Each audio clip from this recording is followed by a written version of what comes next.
Србија славеше против Македонија со 3 разлike 29-26, еве краток твој осврт на овој дуел.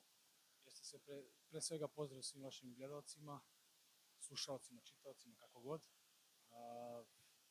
Jedna zanimljiva utakmica, selekcija Makedonije veoma izmenjenom sastavu sa dosta mladih, znači svi su mladi igrači.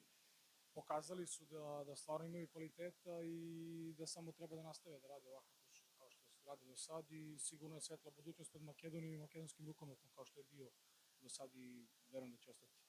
Mi smo pokušali takođe u nekom izmenjenom sastavu, pokušali smo da se uigramo što više možemo sa nekim novim igračima, mislim da je to bilo sasvim okej.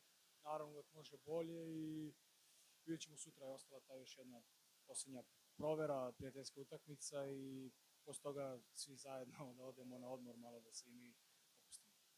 Ти си подолго време дел од српската селекција, сега имате нов селектор. Мала споредба како беше претходно, како е сега?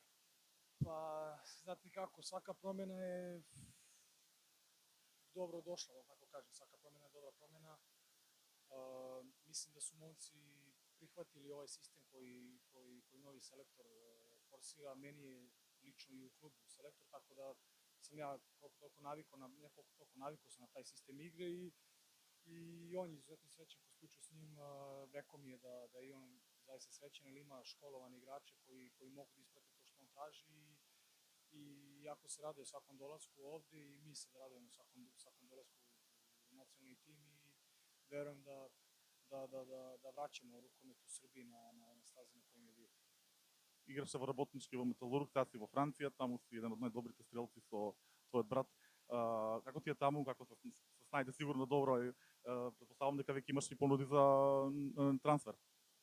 Iskreno, mislim, rezultati sve govore, naravno.